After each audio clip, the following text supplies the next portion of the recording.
Hello guys, welcome to Star Wars Timeline. Today I'm here with Josh once again. We're continuing our awesome conversation about the prequels. Josh, for those of us who fans who are watching us for the first time, please introduce yourself. Tell us about your channel and what do you do? Yeah, my channel's called Star Wars on High. We cover everything Star Wars related. Recently, I've spent some time kind of pushing it back against some of the negativity in the community, but love to talk about, anything Star Wars, books, shows, love it all. So excited to be back for part 3. Looking forward to it. Yeah, Josh and I met each other through actually looking at each other's content on YouTube, and we started interacting. I really enjoyed how he talked about his passionate love for Star Wars in general, and he's a huge prequel fan. Yep. And the reason that I wanted to have you here on the channel is because we want to have an exchange of ideas. I never want to talk to people who always agree with me. And, some of you guys who watch the podcast, watch the channel, know that I'm not the biggest fan of the prequels. But today we're continuing our conversation about the prequels, but because there's things about it that both Josh and I love and we would like to share that. So before I start opening up with our big topic, I just wanted to share something with you that I mentioned before we started this podcast, that I had my little prequel prop that I wanted to show you. So I just went ahead and purchased the hard covers of the Star Wars prequel novels. And I never paid attention to novelizations because for some reason I thought they're just carbon copies of the movie scripts. Yeah. And I was proven wrong. And fans were telling Ben, what? You're not reading this awesome book right here?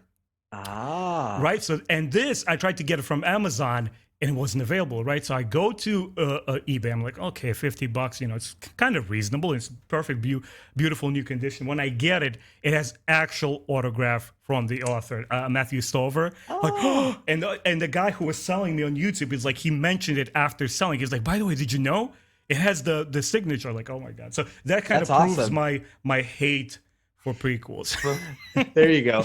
That is awesome though. I looked at the cover, it's kind of holographic as well. Yeah. I know. I think it's just has like a protective sleeve. Yeah. So like I'm so happy that it's such a crispy new condition. Yeah, and I want to give it my undivided attention. And just a heads up for our audience, our viewers, is we will most likely leave the final climactic duel, and this is the topic of our today's conversation, is the duels in the prequel trilogy.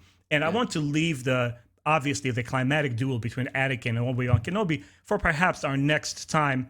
I don't know if we're going to get to it this time because it's such a huge topic, both visually and in terms of story, to just open up and discuss. I think we could dedicate an hour or so just to that. I think it's one of the most important moments in the entire franchise. So we want to do it justice and discuss it, in detail. But here's the opening statement that I'd like to make before we go into discussing prequels and their duels. I would like to separate between the two ideas of the context within a film and the context that exists from the expanded universe. They're two separate entities. And what I mean to say is, first we had the prequels. We had Count Dooku and the Emperor Palpatine and Darth Maul as we saw them in the films.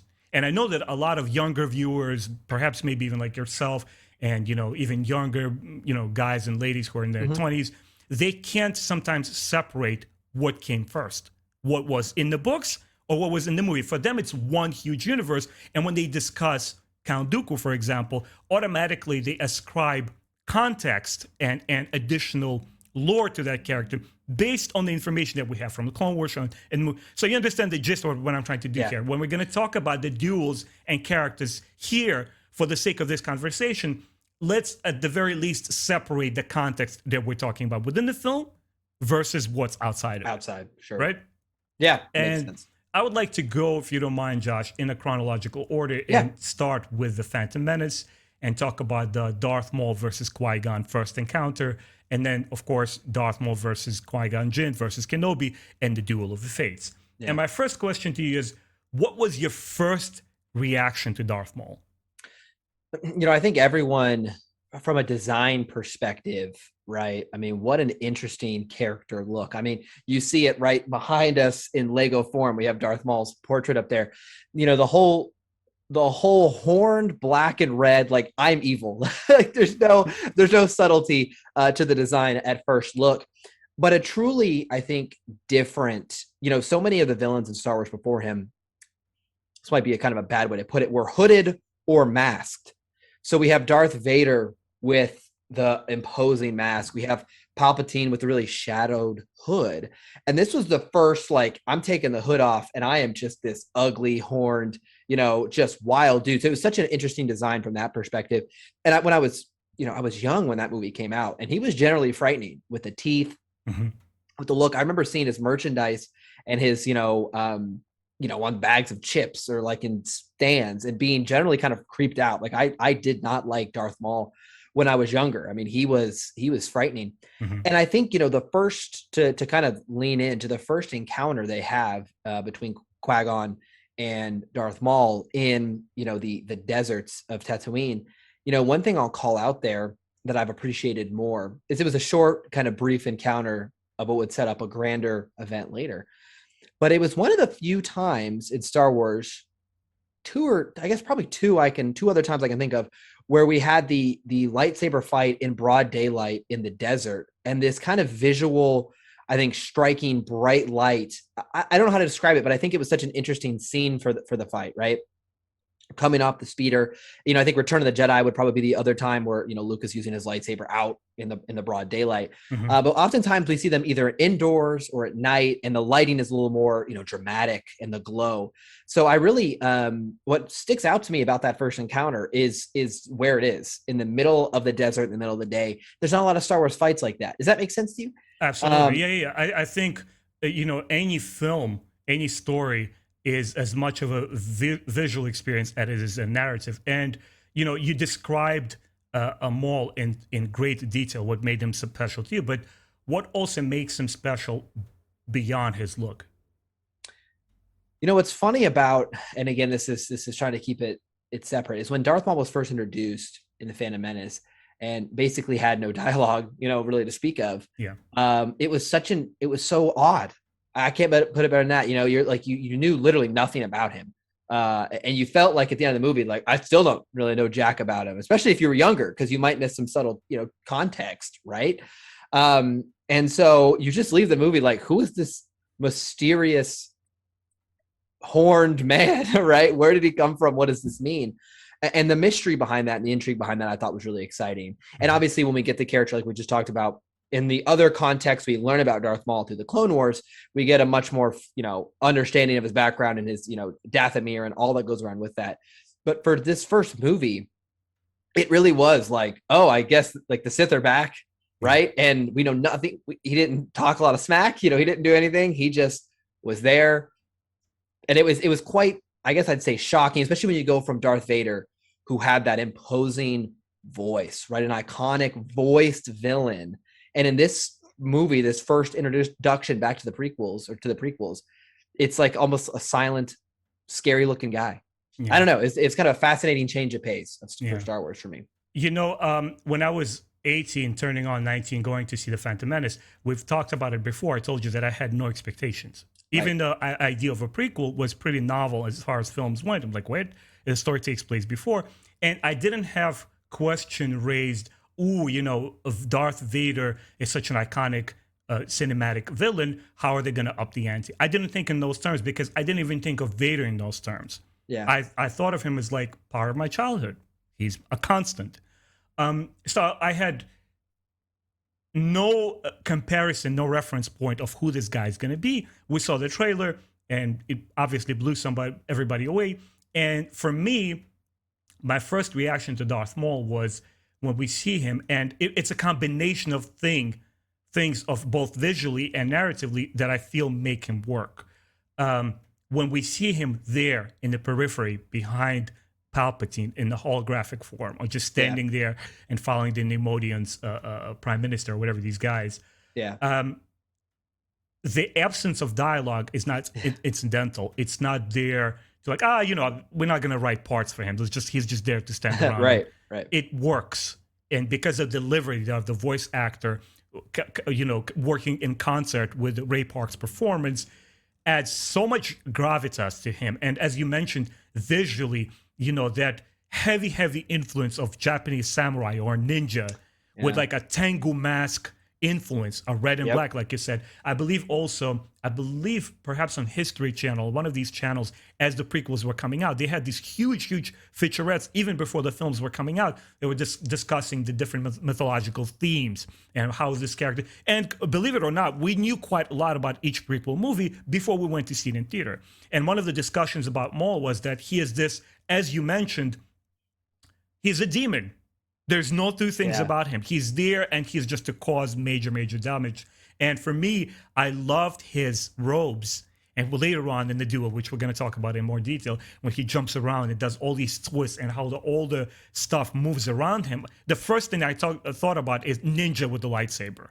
And obviously every kid's dream is like, yeah, it's ninjas, it's so awesome. Yeah. And now I want to make a comparison of specifically of that first little brush to the Duel of the Fates battle. Yeah. For me, when I saw that small little snippet and we see Maul just jump off his hover bike or whatever and attack Qui-Gon, it was such a visceral but quick scene. They're like, huh, what?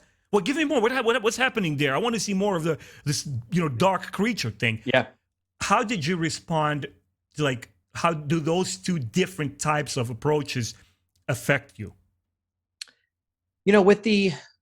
I really like the tease factor where you're not going to get your payoff right away. Mm-hmm. Where you're intrigued by first his design, right? First, like we talked about the look, right? And again, I think I'll say it again, them being in Tatooine and this literally like red and black dude, it makes him stick out so much more. I know it sounds silly, but like he's not in a dark room. He looks like completely juxtaposed to the rest of the scenery. So you get this really striking visual. Mm-hmm. You get kind of a glimpse of our first lightsaber encounter, which had been vastly different than the kind of lightsaber encounters we saw in the prequels, just by technology standards alone, right? The quality of lightsaber, had been enhanced.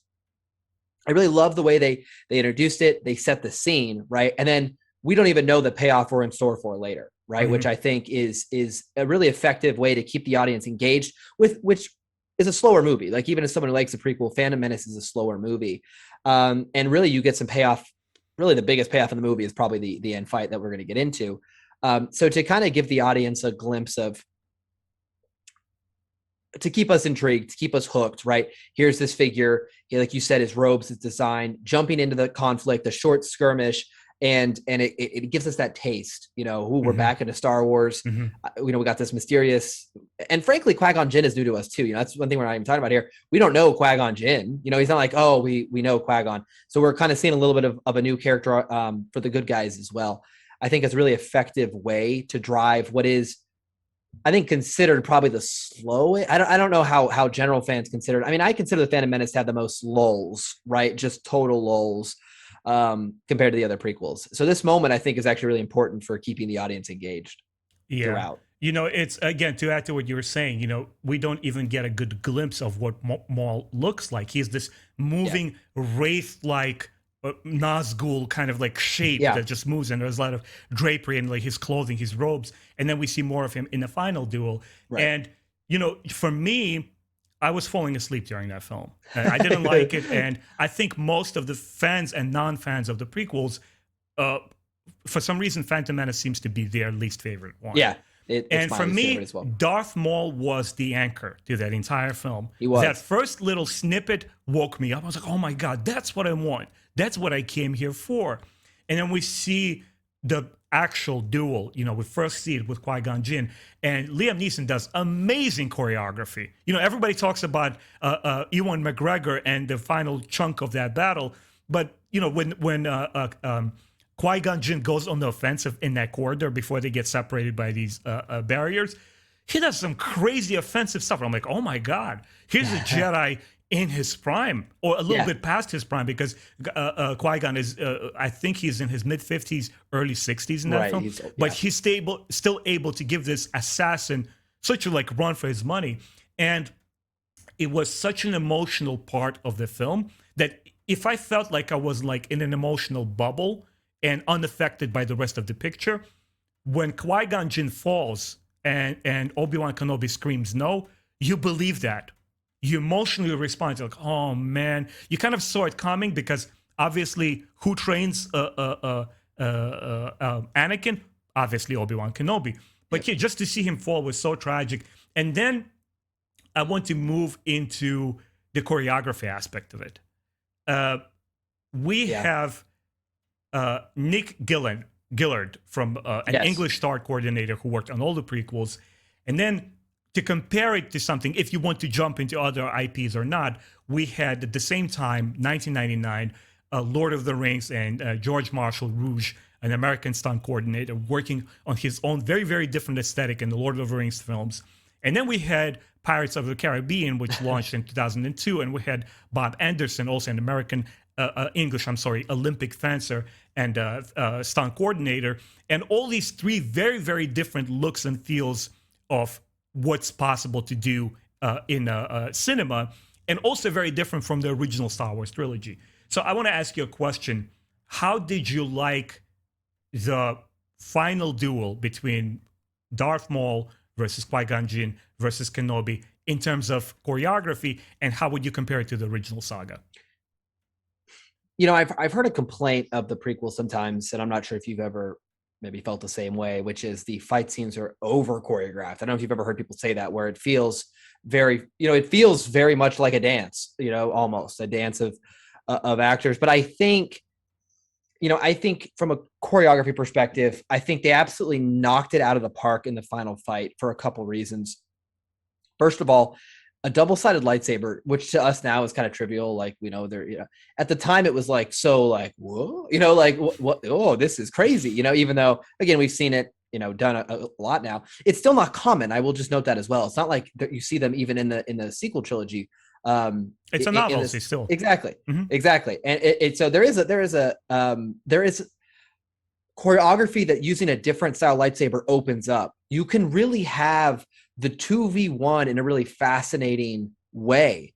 And I think, the fight scene feels so flowing, if that makes sense. It flows from room to room, from section to section, so organically. I mean, even though it is choreographed, of course it is. I mean, you wouldn't get a good filmed scene if it wasn't choreographed. That's kind of my counter to this is, look, I mean, if you want to see, I think the sequel trilogy, just to get us off a little bit, had some of those more brutal kind of fight scenes. I think Finn versus Kylo in the first movie was a little bit more like, hey, I don't know what I'm doing. I'm just going to hack and slash it. Yeah. Mm-hmm. Yeah, right. And this was a more flowing fight, which I think fits the time. It's kind of the end of the golden age of the Jedi, right? It's the fall of the Jedi, which means we kind of explore this a little bit with the High Republic. There's a lot of formality to the duel. You know what I mean? There's just this kind of old world idea in my head when I watch those. And so, even though it was maybe feels too choreographed to some, I think the flow is so watchable. And when I see a movie in theater, there's got to be what I call like a replay factor. What is gonna, there are scenes through a movie that you're like, I got to go back to the theater to experience that again. You know what I mean? I can't go and just watch anything again. And in this movie, regardless of how you felt for the first, chunk of it, this scene is worth the price of admission, I think, to a lot of fans. Not only for, you said, the emotion at the end with the eventual fall of Qui-Gon, but there's some real subtle things, and we'll get to themes here in a second of the fight. But in just choreography alone, it's just so pleasing to the eye, to me, just to see kind of a unique style. You don't really see another fight scene in Star Wars like this, the 2v1 style in this way ever since. And I think it's truly, and we're not even talking about the score, which is, it's probably one of the most iconic songs. The music is phenomenal in the entire prequel trilogy. And we've talked about, and we've talked about some of the underlying theming in the name Duel of the Fates. We'll get to that in a second before I pass it back to you. But from a choreography perspective, I think it's unique. I think it makes the Phantom Menace, I don't want to say worth the watch, but kind of does. It's kind of, it is the eye candy at the end. It is the eye candy at the end. And one of the best scenes in the prequels altogether, in my opinion, obviously. I think it's one that you go back to, and even if you're like, I don't need to watch the full Phantom Menace, you're going to watch the end. But I don't know. What are your thoughts? I mean, how did you feel? Do you kind of empathize with the over choreographed, or do you love the flow? I think first of all, the scene strikes a perfect balance between finesse and practicality. And I personally believe oftentimes when jaded prequel haters talk about over choreographed, I think they're specifically referring to episode 2 and 3. And we'll get to that in a second, but a little later in the conversation. I absolutely loved that scene. 100% agree with you. I think it represents a Jedi in their prime, and it uses the same kind of like ideas of jumping high or moving too quick we saw in the originals. Yep. But we see the Jedi in their height, and especially when Kenobi, with his full rage, goes versus Darth Maul. Yeah. It is choreographed, but it's also representative of almost like there's a distinction between the Shaw Brothers kung fu movies of the 70s versus early 90s and 2000s American martial arts cinema. And you could see the difference where in the Chinese cinema, Hong Kong cinema specifically, that perfected hand-to-hand combat cinematography. And Jackie Chan and all these guys, Donnie Yen, Jet Li, when you have a wide shot and you see two actors perform a choreographed sequence, which they actually developed on the spot, that is the tradition in Hong Kong cinema, for 30, 40 seconds before the shot is cut, you understand it's two professionals doing the best work possible. And in Western cinema, when you see close shot and people are doing very, very quick stuff, like in the Expendables movies are known for that, you know that either the director is not on point or choreography was not there or the actors are not up to snuff. The battle between the Duel of the Fates, I think, represents the best of all worlds. And I want to add also, to return a little bit to Darth Maul, and I say that I personally believe that it was a huge mistake to kill him off, and George Lucas himself realized it, because, hey, you know what? You never know whether a villain or a good guy is going to stick with the audience or not. You know, it's such an intuitive process how people select what they love and what they don't. Right. And he resonated so much that I believe neither Count Dooku or General Grievous, none of them could replace him, because he was as powerful as Darth Vader was in the original saga. And I believe he should have stayed. You know, even if you halved him at the end of the film, they kind of like retconned it a little bit, and they brought it back I think in the most effective way in the Clone Wars series, where like you understand, okay, you know, he's dead, but George wants to bring him back. Okay, let's see how he does it, and he did it wonderfully. He did it beautiful. It makes so much sense. Like he's like, what's the best possible way we can kind of make an excuse for him returning? And he pulled it off with flying colors. He's arguably the best part of the Clone Wars a lot of the time as well. I would say he is the best villain since the original saga. Ahsoka, right? And I think he would have been such a stronger villain throughout the entire trilogy. And if, you know, Palpatine was not even there on the scene interacting with the Jedi and like, I'm a good guy here, better. No, have this dude as the main opponent, and only in the end, when he's gone, he's out of the picture, this guy comes out of here, is like, no, hold on a second. I am the puppet master here. You know, there was I totally agree. And before we can, I think we can segue interestingly into a conversation there, but I want to note one thing about the fight and Darth Maul specifically. There's some subtlety between the fighting as well. And I don't know if you have thought about this, but there's a pause in between the fight with our kind of red barriers. And in that one scene, I've seen this called out by others in the past as well. You get an actual comparison, very subtly, very just visually, of the dark side of the Force versus the light side of the Force. There's a pause of the battle, and what does Darth Maul start doing? He starts, you know, pacing like a caged animal, right? He's pacing back and forth. And then what does Qui-Gon do? We go down, we kind of center ourselves, right? Exactly. And so there's subtlety there that you might not even catch when you're younger on the first watch, what they're trying to explain in the two different styles of the Force as well. So there's so much to like, you know, even a break in the fight in that scene provides context and provides you know, such a flow to the narrative as a whole. So I think it is considered, I think it's not even a controversial to say, you know, Duel of the Fates. And I basically just call that fights in Duel of the Fates because, you know, that, you know, I think that's considered probably one of the fan favorite moments of all of Star Wars, right? I think it is. And really elevated, like we said, a pretty slower movie. And I do agree with you to a point you just said. I wanted to circle back. You know, I think one thing the prequels actually did suffer from is villain swapping a little too frequently. Now, with the context of the Clone Wars, with the context of Dooku Jedi Lost, those villains become infinitely better. I'm actually still not in love with Grievous, but I do love the idea.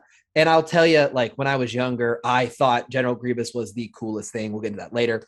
But with the villain swapping, it doesn't, like you said, I think it doesn't really let the full Darth Maul impact that he could have had on the entire franchise. Clone Wars redeems that, and he gets some great fight scenes in the Clone Wars as well that are just so interesting. But overall, I think that from everything about the scene, from the music to the visuals to the choreography, I mean, it's about as good as you're going to get in the first 3 movies, 1, 2, and 3. It's about as good as you're going to get besides, And I think, I also want to bring into the discussion that visual aesthetic of the lightsabers of the prequels, how they're very, very different. They have a different hum, a different energy to them. I believe it's artistically, it was a very deliberate choice. Yeah. And what we see in the Duel of the Fates fight, especially the last sequence of it, of Obi-Wan Kenobi versus Darth Maul Unleashed, level 10,000, we never see that again in the prequels or in sequels. And that is, the lightsabers feel like ethereal, weightless weapons. It's a it's a laser beam, and there is no twirling of it. There is no mass to the length of the blade. There is none of this stuff going on here with the wrist. They both treat these weapons as instant kill. The moment I touch you, almost like in Canada, you're done. An interesting thing is that recently I had this conversation on Facebook where somebody said, well, I believe that, the first duel of old Obi-Wan Kenobi versus Vader is held back by the fact that Alec Guinness was older, and it's held back by technology. If the technology was there, it would have been infinitely older, perhaps. But here's one thing. The way that Alec Guinness and both the Darth Vader hold their lightsabers, if you notice, the way that they choreograph the scenes is not only to accommodate for the older actor. Right. It is also describes it as this magical weaponry where it's like I said, kendo. One swipe, you're gone. There's no weight to them. And I prefer that so much better over what we've seen in future prequels and also in sequels. Because in that sequence, we see Obi-Wan Kenobi. Once again, I just want to reiterate, I'm repeating myself here. It's a perfect balance between finesse and something that looks flashy and cool on screen, which we should have. It's a motion picture, but also practicality. I will tell you one thing. You reminded me of a point I wanted to make. You just kind of made it for me, but I think in this fight, there's a real tension. Yes. Especially when it's the 2v1, it feels like every move is crucial. That makes sense. It does feel like there's such a weight to the decisions. I don't know. That always came across to me as well, where there was not a large margin for error for anyone. And we basically see every time there is a mistake, someone dies. Yeah. Right. I mean, it's kind of like, oh, it's a mistake, dead. Oh, now he makes a mistake, dead. I mean, it is high tension, I think, for the audience. And, I remember when I watched it for the first time, we knew obviously Obi-Wan was going to make it, but I really wasn't sure if Darth Maul was going to just run away, or if Qui-Gon was going to make it and be the next movie. I didn't know. And younger fans do make up some of your watching. We might not have a lot of the context. We just go to the theater and we see, hey. And I remember not knowing about Qui-Gon or Darth Maul. And so there was some general tension there as well. I didn't know who was going to make it. Yeah. I knew Obi-Wan, but no one else. So want to call that as well. I think it was tense. It was a tense scene. And I want you to talk about, I know you're a huge fan of this idea of the Duel of the Fates, and I want to pass this over to you, but I just want to make another very, very quick statement that I disagree that scene was over choreographed, because there is an action and a reaction. There is a move and a counter move and strategy throughout the entire fight. I love that part where before the Maul opens the gate, he's like, he gets his bearings where he's at environmentally. He's like, oh, I need to circumference around these guys. He grabs the thing, boom, he opens. I'm like, dude, that is insane. Yeah. I was genuinely hooked to the screen when that scene was going on. And then when before Qui-Gon Jinn presses him into that hallway, he kind of like measures the distance between the two. Obi-Wan falls over. He's less experienced. He drops to the ground, and Qui-Gon Jinn is still able to manage and understand, like, okay, he's using a dual blade here. How do I adapt here? And you see that close-up shot of Liam Neeson where he's doing this, and then boom, boom, boom, counter. I'm like, wow, what an amazing feat for an older Jedi to be able to go toe-to-toe with this young assassin, and even he has like this dual lightsaber that he still knows how to handle that fight. And if you could now talk about, before we move into the episode 2, talk about the significance of the Duel of the Fates and what it represented to you. Yeah, and I'll paraphrase from the man himself, Dave Filoni, right? Mm-hmm. Who talked about this. Go look it up on YouTube. He'll say it a lot better. But for those who've never questioned why it was called Duel of the Fates, I think I always just assumed, well, it's dark versus light. It's duel of the dark side versus the light side. But the actual reason that title exists is because it's really about the fate of Anakin. In that movie, we see Qui-Gon, who generally seems to care for Anakin and want him to, to continue his growth and to actually be this kind of savior, right? This balance to the Force. And then ObiWan, who seems really kind of like, what are we doing? I mean, he makes that comment. I'm totally blanking. He makes a really derogatory comment about, we're picking up more strays or something like that. I'm forgetting the exact wording. He goes like, I can't believe we just picked another pathetic life form. Yeah, that's it. And it shows you that even though Obi-Wan grows into this master we love, that he wasn't probably the best fit for Anakin. And the basic gist of it is it's Anakin's fate being decided. If Qui-Gon lives, there's a real belief that Qui-Gon will be able to foster that better, help the relationship with the council, give him that mentorship that could have led to an entirely different ending. Not that Obi-Wan didn't try and do a great job. It just wasn't the same kind. I think Qui-Gon was able to challenge the ideas of the Jedi a little bit better than Obi-Wan was, which would have played a role. But that adds so much other context. Really, the main winner or loser of the battle is not even there in Anakin, which is just fascinating. And that's what makes it's almost like the Force Awakens, like it or not. I believe it was a pretty strong concept where Luke is not anywhere in the film, but the entire film is about him. Yeah. And here, what I also wanted to mention is that Qui-Gon Jinn specifically is an appealing type of Jedi because he's a nonconformist. He's the one who's able to think outside of the dogmas and think for himself. Yep. And later on, we see it in the expanded universe with Quinlan Vos. He's my all-time favorite expanded universe characters. And now we see it in the High Republic with Elzar Mann. Yeah. These kind of Jedi always have the appeal. Was like, here is the status quo, and here these guys are pushing the limits because they're able to have the foresight. And he is a little Elzar Mann in his methods, with more of a Loden kind of kindness as a master as well. Yeah. Not maybe as wild as Loden was, but as I told you in reading the High Republic and in watching the prequels, if I had to pick a master, I'm picking Qui-Gon Jinn and I'm picking Loden. You know what I mean? Like that's those people I'm picking. It makes total sense. Right. And he had that, Qui-Gon had that. Is another character you were sad you didn't get to see more of. Frankly, it's true. It's a fascinating end to that movie because like Darth Maul and Qui-Gon Jinn are some of the best parts of the prequels altogether. Yeah. And I think Ewan McGregor is obviously maybe the best part, but it is just funny. You lose two of the stars so early, and obviously they make Darth Maul makes his return in the Clone Wars. Yeah. Technically, Qui-Gon Jinn does too. I mean, you get Liam Neeson's voice in that show, but you understand what I mean. It's a really fascinating ending. It feels like their deaths really were actually lost. We lost two fascinating characters. It's actually with hindsight and being able to look back at the trilogy as a whole, it is actually a very sad moment because you're like, dang, those were two awesome characters that were just, that's it. Yeah. I don't know. It's the more you watch it and the more you think about it, the more you can kind of pull from it, like anything, right? Yeah. So now let's move to something that a lot of people might find controversial, but I actually like Attack of the Clones more than Phantom Menace. Let's talk about part. I've heard that. I've had people say this and me that the Attack of the Clones, I think a lot of people consider the worst. Yeah. I disagree. I like it for what it was. I'll tell you right now. I went to see part 2, and unlike part 1, I actually sat through that movie and finding quite a lot more things to enjoy. Exactly. So what I'm going to talk about here, obviously, we have the first on-screen duel between a Jedi and a non-Force user. What was your impression of Kenobi versus Jango Fett? Well, as anyone who's watched my channel know, and I mean, I've told it to you, when I was young and those movies were coming out, I thought Jango Fett and Boba Fett were like the coolest things on planet Earth. I had the masks. I had the little tiny Nerf pistols. They had the silver Jango Fett Nerf pistols and the blue mask.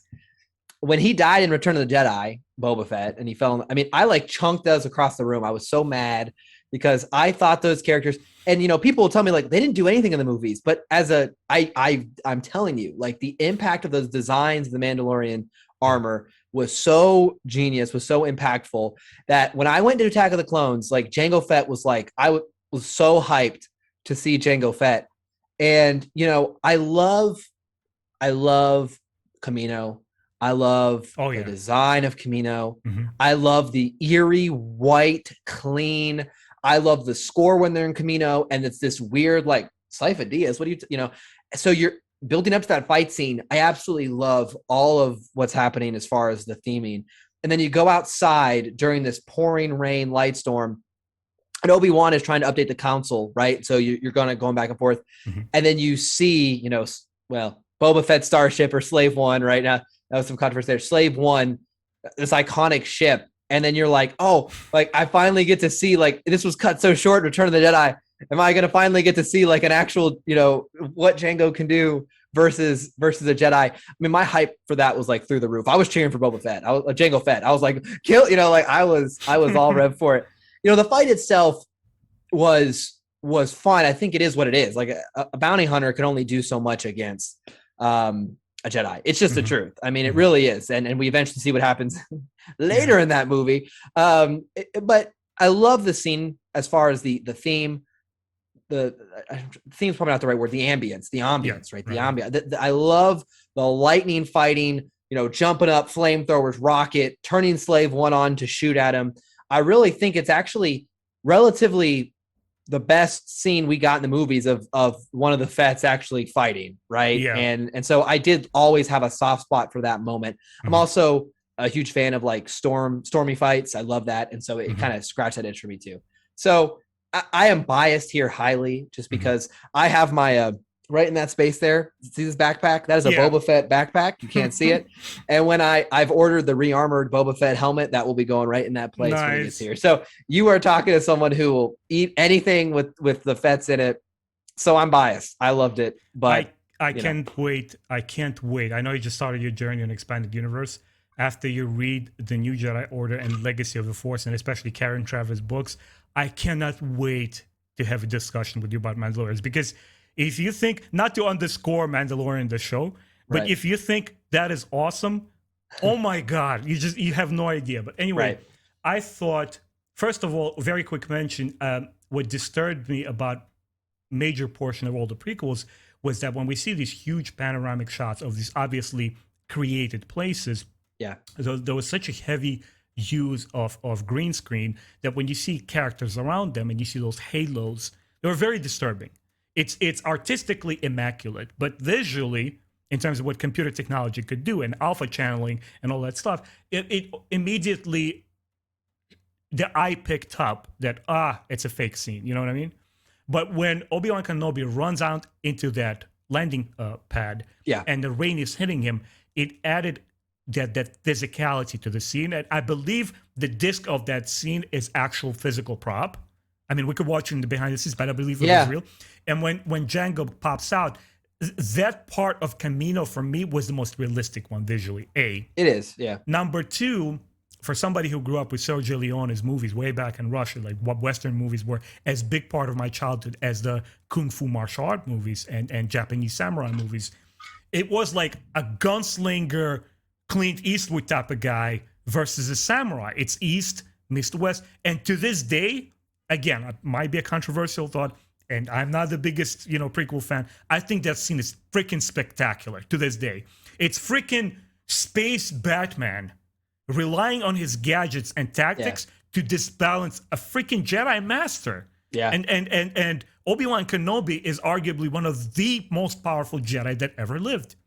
And this dude is going toe-to-toe with him. It's like, boom, boom, boom. And even the setup for that fight, when we see Kenobi go into his room and trying to interrogate Jango, and obviously portrayed by the awesome Tom Warren-Morrison, he's not phased. He's like, I dealt with your company. Who the hell you think you are coming here? You think you could interrogate me? So for me, that was a wonderful scene. It is. If there's anything else you want to add on it. No, I won't make us spend too much time. I will tell you, one thing that is very striking to me in talking to Star Wars fans who are older than I kind of grew up in the CGI generation. Mm-hmm. There was never a time in my life that movies didn't have a large amount of CGI. And I will notice that one of the things that, people would complain about the prequels is like, there was such a real gritty feeling to 4, 5, and 6, such a practical feeling. But, I think it definitely does impact in the time we grew up. Because movies for me have always had CGI. Like, only watching old movies do you not see CGI. Because you'll hear complaints about this today. It's not just an old prequels things. I mean, Batman versus Superman comes to mind, or Man of Steel. as people who are like, it's so much CGI, and it's never personally bothered me. And I think part of that is because that's just how I've grew. Like, that's just, it is what it is. Like CGI fights is what I see. So I'll call that out as kind of an interesting thing that I've noticed. And there's definitely, I think, a generation kind of different thought here. Like there's some fantastic practical effects in 4, 5, and 6. I don't want to minimize those, but CGI never bothered me, I think, the same way as some older fans do. Just something to think about. You know, to be fair, there were plenty of practical effects movies in the 80s and 90s, a lot of fantasy films that were done cheaply, and you could call it out and as a kid, and you could say, you know, that still looks fake. So it's by default, just because an effect is CGI doesn't make it bad or good. When you see Rogue One, it's so immaculately done. When you see the Death Star and those Star Destroyers, they look like props. The way that they're lighted, you can't, you're BSing if you tell me, oh yeah, I could tell it's CGI. No, you can't. Great. It looks photorealistic. But you know, I think if you're such a big movie buff and you enjoy the art of cinema, I think even the younger generation, even teenagers, can go back and watch something like the great Ray Harryhausen's films. I don't know if you're familiar with him. Yeah. You know, his puppet claymation, that, you know, everybody was influenced by him. You could look at it and still appreciate it for what it is. I think it was beautifully done art. Of course. You know, and like John Carpenter's The Thing sticks out to me as a movie that has that is generally disturbing. Or Aliens. And, and they've remade The Thing, and it's not nearly as good without the practical effects. So it's not, it's just, I don't think I don't even question it, is really how it feels. You know, it's like I see CGI everywhere. It's just like, this is what it is. Like, that's what we pump out. And it's getting better and better. Like Mandalorian has done some incredible things with CGI. Yeah. We won't get sidetracked, but it's true. I think that, like you said, you hit the nail on the head. I think outside on the platform, it looks as live as it gets, as real as it gets in that scene. It's a good call there. So moving on, we talked about Django versus Kenobi. Here's another one. Was Christopher Lee, as an older Jedi and an actor who's familiar with fencing, versus younger actors, Obi-Wan Kenobi and Anakin, was it convincing to you as a kid? You know, I have liked Count Dooku's character so much more as I got older, because, you know, when he's given his monologue to Obi-Wan in Geonosis, I didn't really appreciate what he was saying when I was younger. You know, it was kind of, I didn't really fully understand, and the Dooku Jedi Lost novel and the Clone Wars kind of expand Dooku greatly. So I'll just call that off the front. You know, I thought Dooku had there was a little novelty there with the curved lightsaber, right? So we went from the double-sided to the curved lightsaber. Yeah. And the truly, you know, like you said, the very unique stance. It's almost like a fencing stance, out, you know, ready to go. You know, he was older. I didn't realize how old he was until I looked back at it. You know, when I was younger, it was not my favorite of the scenes because it wasn't quite as fast. But there's a style that I really like, and they did it in the Clone Wars as well. There's a style with Dooku of like I'm the statesman, like the elder statesman, like I'm controlling this fight, even though I am not the physically dominant presence, that I've appreciated a lot more. And I think I don't know. I don't remember if I cared about it when I was younger, right? I don't remember if I was that passionate about, it's this old dude. I remember not thinking Dooku was that cool. He's like this old grandpa dude with a red lightsaber. Like, who cares? Give me back Darth Maul, like you just said. Like, I want to see that design. But I've grown to appreciate him more, and his style that he brought to lightsaber confrontation. I think I've appreciated as I've gotten older, and as I've watched those movies in the Clone Wars. I really like Count Dooku as far as his style, you know, and I think Obi-Wan and Anakin, you know, the hot-headedness of Anakin, and the kind of newness of Obi-Wan. It's funny because we, you know, there's the 2v1 situation. We, you know, I'm kind of jumping ahead a little bit, but the 2v1 situation we saw in the first movie, we kind of see repeated itself, but this time it's Obi-Wan with his Padawan, and he's not quite as poised as Qui-Gon in those moments as well. So there's some interesting items at play. I know I jumped ahead there, but you know, that's how I feel about Count Dooku in general in that movie, is I've really appreciated him more than I did when I first saw it, if that makes sense. Yeah, I think he became infinitely, we talked about context within and outside the movie. I felt he was in the films by themselves a very poor substitute for Darth Maul, and so was Count Dooku. And none of them ever were engaged. And I grew up with Christopher Lee. As a kid in Russia, there was a film that was made internationally by England and Eastern Europe. I think Russia was involved too. And there's young Christian Bale. He's like 9 years old. And Christopher Lee plays the Dark Knight, who takes the children's hearts and he turns them to stone. And that's why they abandon their parents and they become bad. He's almost like a Sith Lord in there. And I knew who he was going into the film. I felt that he was completely exploited and not advantageously at all. And when we got to that duel, and we're going to talk about the second half of that battle as well. But as far as Anakin and Kenobi were concerned, I never watch a film and scrutinize every detail. I do that much, much later. My first response is always guttural. It's initial. It's intuitive. And when I saw it, I just couldn't buy it because the choreography didn't show that he's really overpowering him. It's like, oh, chop, Anakin gets tossed to the side and his arm gets chopped because the story needed that to happen because we need to see that Anakin loses his arm.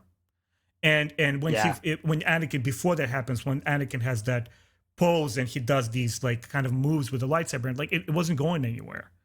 And when you see Christopher Lee moves, yes, there's a couple of wider shots when we see the actor move. And I absolutely agree with you. We see that statesman and gentleman kind of like guy who relies more on like cunning rather than speed and physical superiority. But still, overall, it didn't cut it for me. And go ahead. Well, and compared to what we saw in the movie before, I think. Especially in comparison to something that we saw before.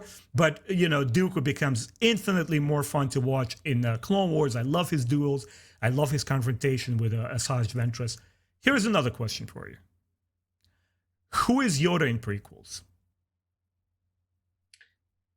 Yeah, it is. So Yoda is in the High Republic as well, which I find to be interesting. Yoda to me, outside of, and this is where I'm a little inconsistent in my own views, but Yoda outside of his appearance in The Empire Strikes Back never really quite feels like Yoda, if that makes sense. Because the Yoda you get in the High Republic and the prequels is supposed to be younger, and in the High Republic he's hundreds of years younger, so it is a way different. The prequels are not as far away as you would see. So Yoda, I remember when I was younger, I would think of Yoda as I'm trying to think. This might not be the right word, but his fight scenes were kind of humorous, like kind of like like he's like flipping around, like bouncing. And I remember the spectacle of it was enjoyable. I really do. And it was. I mean, look, we all love a little guilty action scenes in the face, and we've been told that Yoda was the super powerful Jedi, and dang it, I want to see him flipping around, fighting. You want to see it. It does scratch it. Where it gets inconsistent is the shortness and duration between what we see in 2 and 3, and then what we see in 5. That is the real trouble for Yoda, I think, is we've gone from this like really decrepit puppet to like this kind of CGI older. But I mean, still able to throw down. When I was younger, I loved it because it was kind of funny. I mean, it was just like, bouncing around, and he kind of does the same thing in 3 when he fights. Mm-hmm. Truly, truly interesting to watch and kind of like finally pay off. Like, okay, like I'll be honest, when I saw 5, I mean, I didn't really like Yoda. I wasn't like, oh, I love this kind of hermit green dude. Mm-hmm. I was like, nah, like he wasn't that. To me, he wasn't that. Stop preaching, right? Right. Well, and generation does matter here. I'm young and I see this puppet who's like this green looking goofy dude. He never struck me as impressive. Like I wasn't like, oh, Yoda's so badass. Right. Mm-hmm. And they kind of George Lucas, I think oftentimes did aim at the younger audience, whatever you want to say about him. I do often think, and I see intentional moments where it felt like there was some kid in him, or at least some thought for the kids, because Yoda fighting Count Dooku in that movie was aimed at kids. I mean, it really was. I mean, he's kind of bouncing around, and it's it's woo, it's like this kind of old man versus this bouncing green frog. It's wild, but he's not the same character. To answer your original question, he's vastly different every time I see Yoda, and it is noticeable. It is. I didn't anticipate that answer from you, but you're actually mirroring a lot of ideas and feelings that me as an older fan has experienced. And I was just about to ask you the question where the fight with Dooku and Yoda was plot-driven or more of a spectacle. You kind of answered that. It was. And to pick up from where you were saying it, I felt very two-sided about it. I for me, Yoda is fundamentally and conceptually a different character in prequels. He is. Versus what he is in the originals. You know, to me, my generation, he was this, we grew up, you know, with reading a lot of fairy tales, Hans Christian Andersen and Brothers Grimm, and there's always that old crone with the little, ball that passes on to you and shows you the way. And that's what he was. He was the quest giver. Yeah. Versus this, because he says war does not make one great, and he laughs. You know, he's goofy. But what he teaches Luke is spirituality. And when I went to see Yoda in prequels, and granted, he was puppet first in a Phantom Menace before he changed that with CGI. Yes. And I actually preferred the puppet over the CGI one, because with CGI, as much as technologically advanced it was, and I want to give all the praise to the artist who worked on it, he felt soulless to me. And I felt interactions between Anakin and the courts of the Jedi Temple. He says things that are supposed to be smart, but none of it lands. It just feels stupid, regurgitated, and very, very forced. None of it was emotional. None of it had place in the story. And come this fight, I'm like, I already accepted the fact that it's not Yoda that I like. It's basically CGI video game Leaping Frog Yoda. It is, yeah. On the other hand, again, not a huge fan of prequels. I'm like, bro, when he's like, bzz, that little lightsaber comes, like, yo, dude, throw it down, kick his ass. Exactly. Man. Like, you were sold on it because of the spectacle of it, and I think partially because George Lucas was so engaged and infatuated with the new technologies. Like, ooh, as a content creator, as an artist, he was like, what can I do with this stuff? And you can't knock him from it. Yeah, yes, the story suffered because it's a whole different entire topic. But as far as the visual wizardry goes, he nailed it. And Yoda fights in the way that is most sensible to him. It is. He leaps around, he jumps, he confuses Dooku. He does. So for me, as a spectacle, I was sold. Well, and I want to make it clear, if anyone clicked away from the video at this point, I'm not gonna act like I'm above it. I loved that scene when I was younger. I mean, the moment that starts it off with the kind of pull the belt back, like that was hype, and then just kind of runs right in. You're like, oh my gosh, I remember when I was a kid, that was like the whole ObiWan Anakin versus Dooku into Yoda versus Dooku was my favorite part. Like that was the hypest part for me. Yeah. And the Coliseum before that, right? I mean, I remember as a kid that movie worked really well. It wasn't until I got older and people would be like, Attack of the Clones is garbage. Like rewatch it. Like I just thought that movie was so much fun when I was younger. And I can vividly think of all the commercials. And I had the little Yoda retractable lightsaber and I had the Dooku one. Like there is a part of Star Wars that is made for kids, and kids 100%. Don't need all the same kind of, like, it doesn't have to make sense. Like, why is Yoda there? He's here because they want to show Yoda fighting Count Dooku, right? Yeah, that's the end of it. It doesn't need to be anything deeper. Kids don't, exactly. And kids will never question, and they don't need to. It works for them. It works for them, exactly. And it did for me. I'm not going to pretend like, it's like, no, I thought that was amazing when I was a kid. And I thought it was hilarious and awesome, and it was my favorite part of that movie. It really was. When I saw the episode 1, I came out and I was forcing myself to like it and convinced myself it was good. I was like, it was good, right? Yeah. Right, it was good. I was like, man.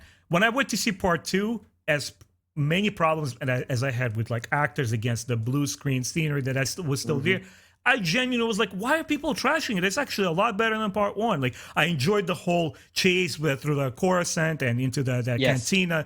There's a lot of likable. The whole of Geonosis I didn't like because it was too CGI for me. But I wanted to ask you this last question. And before I do, I thought that after Empire that I will never see that magical Yoda that I grew up with. And this is partially the reason why I love The Last Jedi. The moment that he came up, bro, it was immaculate experience. It was like a transcending experience. From every little hair strand on Yoda, from how emotional what he says to Luke, that these students grow beyond this, how he left and, hits this guy, Luke, the headstrong Luke, with his stick on the head. Pure magic. I was transported into my 6-year-old self. But I want to ask you, somebody who always grew up around CGI, did you as a kid, if you can remember this, did you feel a dissonance between a live actor like Christopher Lee and a green CGI actor next to him? Or was it all believable scene to you? It really was. I'm not going to pretend it wasn't. And I've heard, ObiWan recently, or Ewan McGregor, I should say, in some of his interviews he's been doing, talking about Kenobi himself, was like, yeah, it was kind of awkward to like act without real actors. Mm-hmm. And when he said, I was like, what? Like, it was, because, again, when I grew up, I mean, you are almost so mesmerized by what you're seeing on the screen. Mm-hmm. But you're not really thinking like, well, who is he talking to? It never threw me off. It really did. I mean, I think back earlier in that movie to the where he's got the poison dart. Yeah. I'm totally blanking on the dude's name who owns the diner. I don't remember. Yeah. Name. But even that scene, like, which is a large CGI creature talking to Ewan McGregor, it never struck me as odd. It really didn't. Mm-hmm. And I think you said it right. We've both said it. It's such a different Yoda. Puppets just have a different feeling to them. They really do. I mean, they still do. Like, they remade the Dark, where they added a Dark Crystal show on Netflix that lasted a scene or two. Mm-hmm. And like, even in today, when they do puppets, it just is different. It is just different. I love that show, man. It's absolutely magnificent show. I love it. There's no other way around it. There is, to me, and this is just me personally, there's almost a kind of creepiness to puppets. Like, because they're so realistic, and know that there's a real thing there. Mm-hmm. I remember when I was little thinking Yoda was kind of creepy a little bit. He was a little in the swamp, a little, kind of weird movement. And so it never bothered me at the time. I know to the actors themselves, I think it was a challenge, but it never really changed my feelings on it. Yeah, Josh, how are you doing on time? I still have another movie to pester you about. Okay. I'm good to keep going if you want, or if you want to break it up for the viewing audience. I don't know if they want to take a break. If we've been going really long, I'm good either way. It's up to you. I kind of just want to launch into, or just introduce what we're going to talk about next. And let's take it from, how long have we been going for so far? Are we over an hour? Probably 50 minutes, maybe. 15 minutes? I think 10, 15 minutes will do. We'll definitely leave the final duel of between, Revenge of the Sith. I want to leave it for last because, again, it's a grand scene. There's a lot to unwrap there. Yeah. But let's jump straight into Revenge of the Sith. And we have Dooku versus Anakin versus Kenobi as our introductory duel on board of that Republic cruiser. What are your thoughts on it? When I was younger, I remember that scene to me kind of signifying that Anakin had kind of leveled up. Does that make sense? Mm-hmm. Like, the Clone Wars even adds more context there, obviously. But Clone Wars wasn't out back then, so we just watched the movies. And I remember them like, okay, so like, we need a bigger threat now to handle Anakin. That's what it meant to me. It was that simple. It was like, that movie starts off with a bang, literally, right? It is just out there.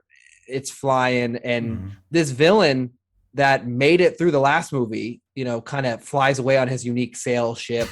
The creepy music plays, like Clone Army. And like, we're in like 10 minutes in the next movie, and it's like, nope, cut his head off. He's gone. It's like, whoa. Like, it was basically telling me like, hey, Anakin's gotten a lot better since the last time we saw them. That was what it meant to me. That's still what it meant to me. It's not the best fight scene, I think, in total. It's not very memorable to me, just to be frankly honest, except for the end.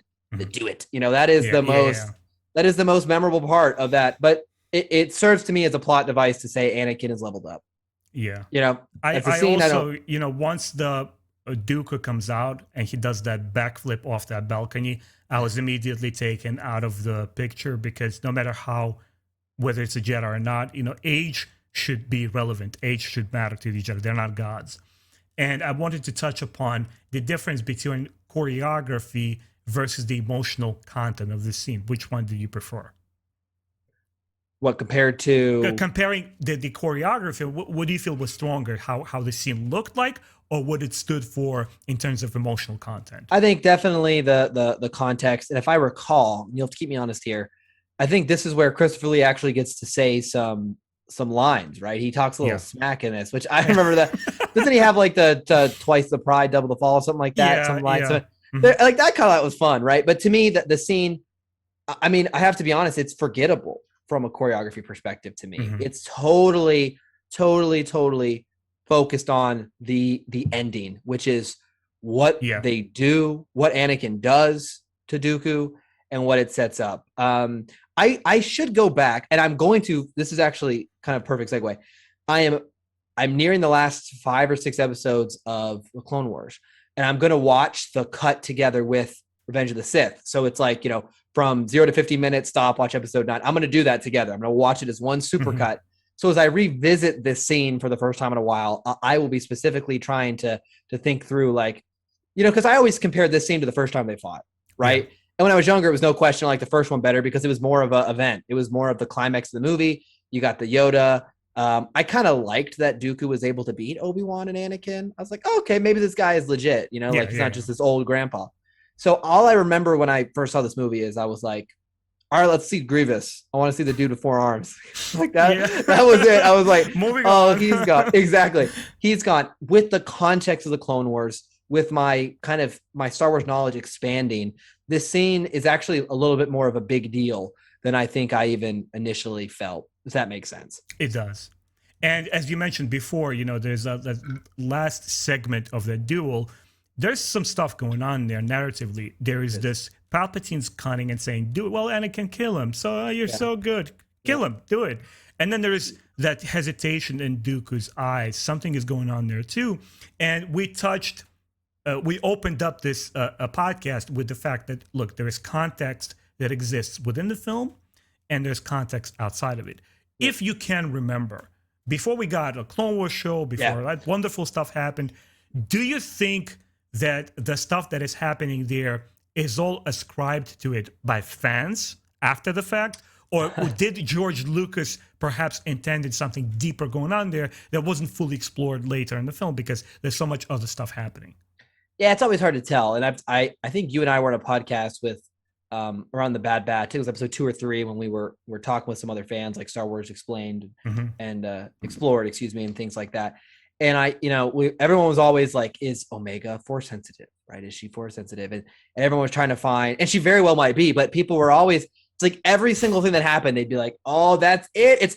And sometimes as fans, we are so guilty of being like, yes, this fits this thing in my head. So it's a great question, and we're all very guilty of doing it.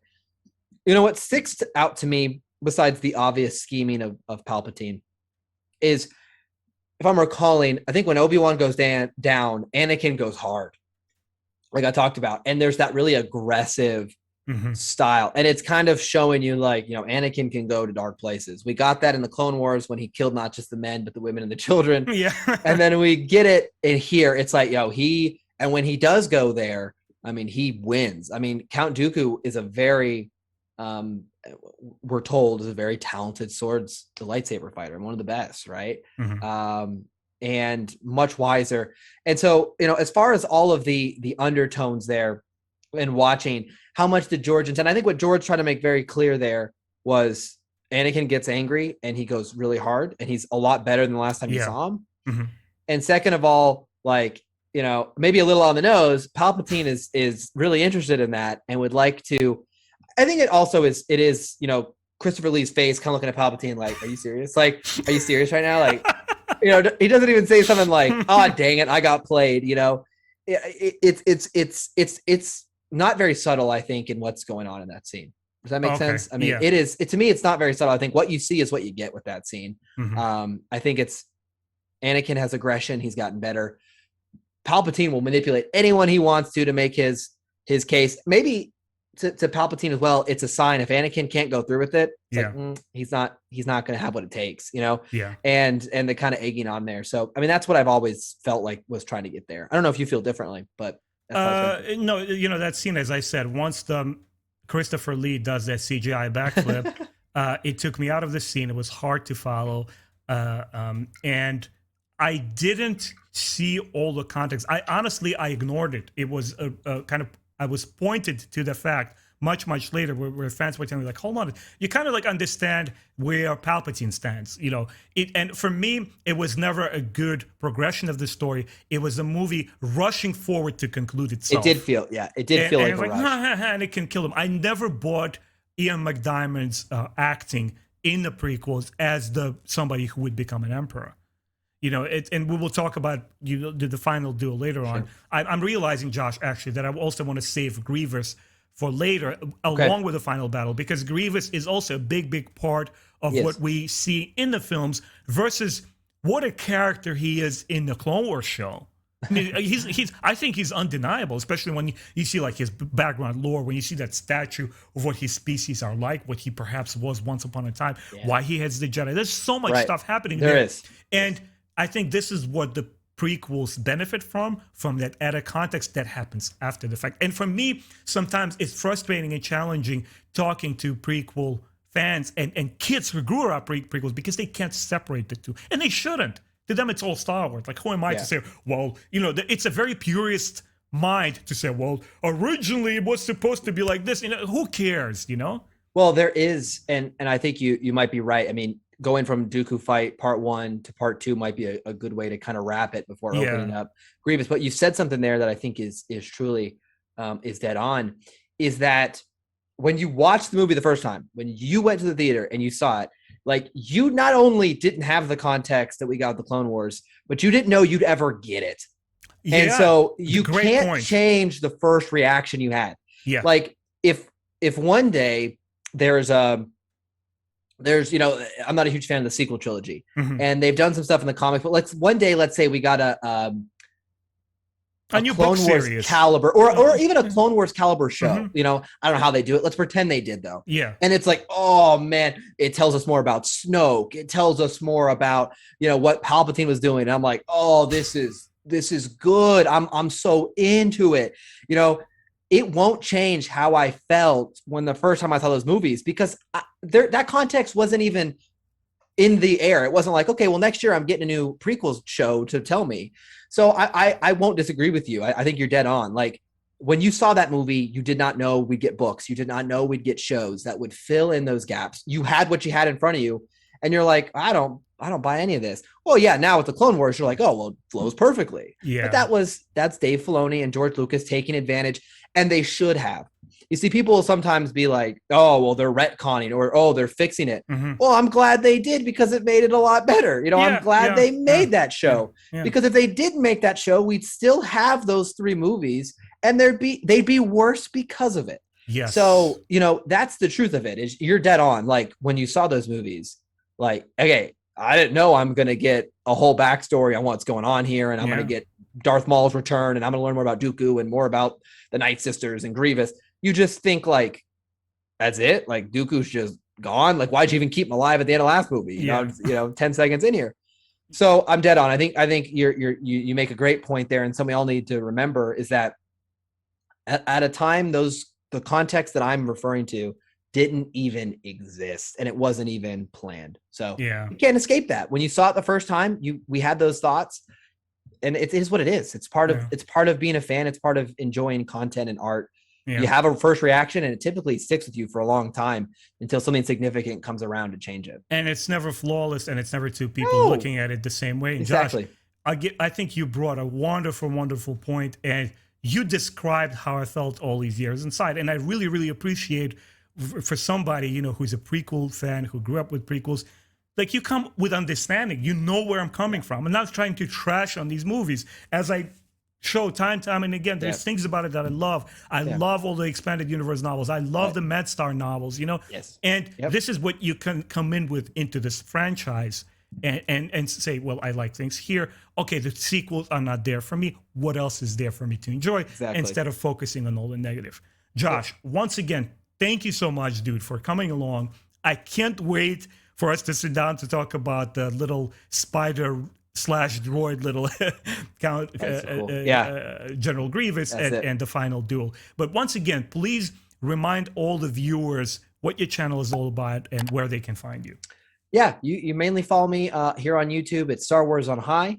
I'm sure we'll have it linked somewhere. You can also follow me on Twitter, where I talk about some news there. Star Wars Timeline and I, we do a show on Thursdays on my channel where we just talk about, the week in review.